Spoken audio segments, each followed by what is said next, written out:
Here we got Tory in Illinois. You're on with Justin and Matt. How are you? Tory. I'm doing great. How are you guys? Not bad, except I can hear myself echoing in your phone. Oh, now it's gone. Okay, well, we're good. I had my speaker. I had my speaker on, so I had to shut it off real quick. I didn't think you guys would get to me. So I, for 38 years, was a Jehovah's Witness. The day my eyes opened, I was a Jehovah's Witness until I started asking the wrong questions to the elders. And they did not like that. And I started watching you guys, and I started watching John Cedars, which I know you know who that is. Mm-hmm. He's been on the show before. Yeah, and he was a Jehovah's Witness, as you know. And well, you mean Lloyd Evans, whose book I'm now. I'm sorry. Yes. There it is. Lloyd Evans, he was able to answer the questions that the elders couldn't. My whole entire family, my mom's side and my dad's side, are still to this day Jehovah's Witnesses. And so, long story short, I disassociated myself, which is basically being disfellowshipped, but on your own. Right. The Jehovah's Witnesses, right? And so, I am worse than somebody who has been disfellowshipped. Since I chose to leave, I'm as good as dead. So my family's supposed to look at me as if I'm dead. I tried other churches after that, and quickly realized that not only do the Jehovah's Witnesses not have it, but nobody else has it either. Especially once a pastor told me that that God knew Adam and Eve would sin, then that was just all bullshit to me from there on. Because if God knew that Adam and Eve were going to mess up from the beginning, then it was just a big setup. Yeah. Either God doesn't, right. So either God's not real or he's just an asshole. And so that's the conclusion I've come to. And so my question, I guess, is that I've been about a year out now, and I felt really liberated when I first left, but now I'm kind of, my family is gone. You know what I mean? Like, I'm never going to see them again because I'm never going back, and they're never going to leave. I just know they aren't. And so I almost have to mourn my own family, like they're gone. You know what I mean? Like, yeah, that's just kind of hard to deal with. I don't know if you guys have had other callers in this way, maybe some advice or something like that. Yeah, loads of them. We tend to point people toward recovering from religion. I know there's a great XJW network that Lloyd's associated with as well. Yeah, it's terrible. I wish, it's like the last caller was saying, well, without Jesus, what hope do you have? Well, look at what we're dealing with right now. Right. It would be very easy to look at you and your situation, Tory, and think, well, this is hopeless. Tory's lost his hope. No, what Tory lost was his family, because Tory rejected a religious belief. And one of the defense mechanisms of that religious belief is that if someone in your life rejects it, you need to shun them and have nothing more to do with them. That's how the religion protects itself. Because if Tory gets to keep having conversations with his family, and his family starts to realize, hey, Tory's still the same good person we knew before, and we still love Tory, and there's no way Tory could actually be bad.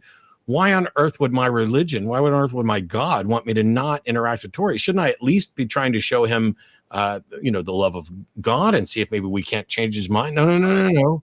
This defense mechanism sets things up so that we can avoid having to deal with dissent. And what it does is it puts Tory in a position where he has essentially lost his family. Right. So, and I also think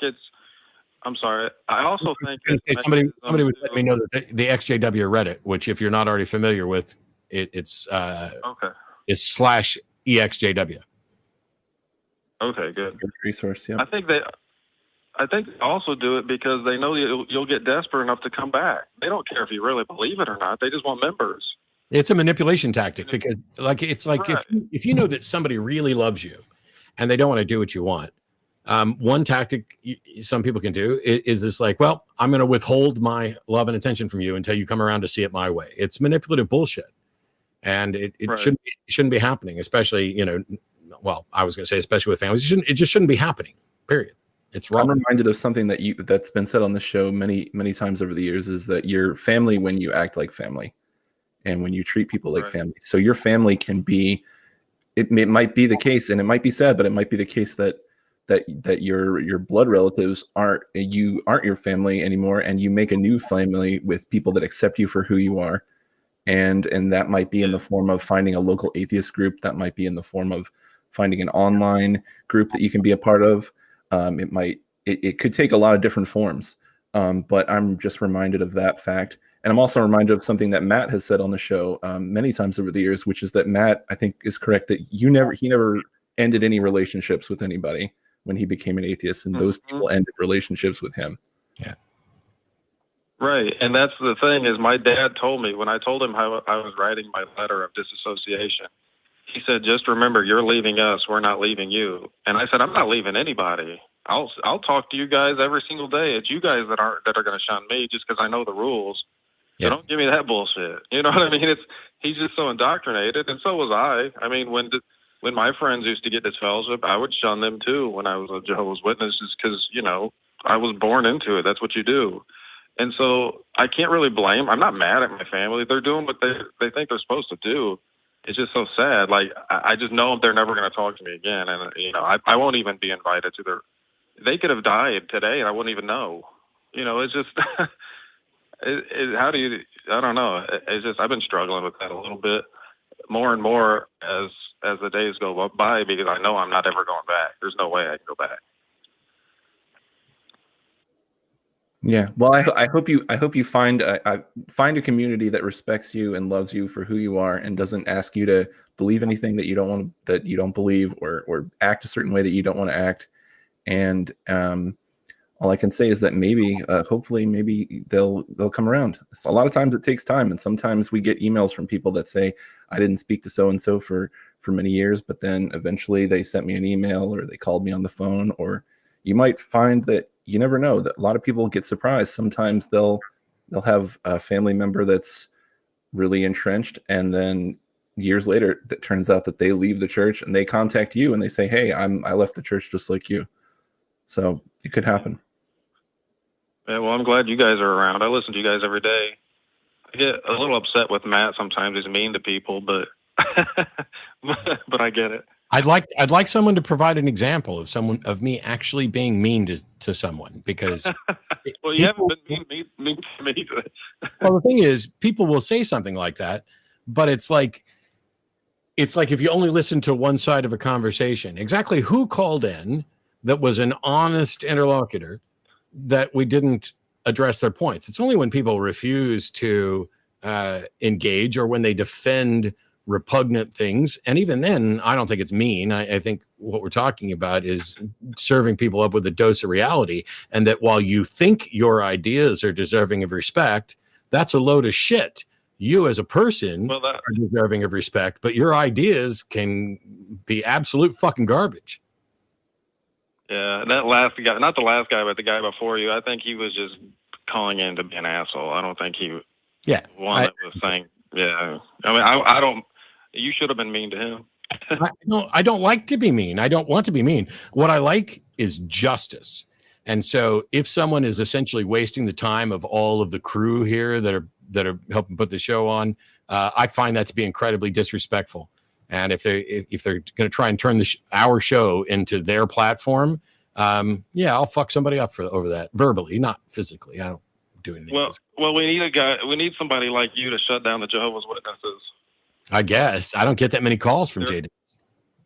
Oh, well, they're about, in my view, they're probably the biggest cult there is. I mean, 8 million strong. Okay. Well, I tell you what, we appreciate the call. On the call on the show. We'll refer you to Recovering from Religion, psychotherapists, the XJW groups, and all that stuff. But we've got to go. We've run out of time for today. So take care of yourself, Tory. I appreciate it. Thanks, Tory. First of all, let me thank Justin for coming on. We'll hope to do this again, maybe in the studio and not just remotely. When you email tv@atheist-community.org, that's the guy. Well, that's the guy that you actually Yeah. are likely to be talking to. And so show them some love and tell them thanks. Thanks, guys. Yeah, feel free to send any emails to the show, and I will definitely see them and read them and respond. Don't send any spam, though. No spam. Yeah, no spam. Anyway, thanks a lot to everybody for tuning in this week. Thanks a lot to the crew, which we can put up on the screen right about now. Oh, look at all of them. And oh my gosh, Paul looked so surly for a second. He was like, but that's our show for this week. We'll be back again next week, same time, Sunday, 4:30 p.m. Central Time, United States. We look forward to all of you. Please stay safe. I live in a city, in a state where the governor, for fear of political retaliation, decided to open our state before it was actually safe. And so now we've seen record numbers of new COVID cases, and our curve didn't curve back down like everybody else's. It started to drop. Everybody was like, we're past it all. And then it comes over here, and the next thing you know, we got record numbers again. So we are on lockdown till at least August 15th here in Austin. Please, please, please care about yourself and others. Take every precaution that you are able to take. Stay sensibly. Stay the fuck at home whenever you can.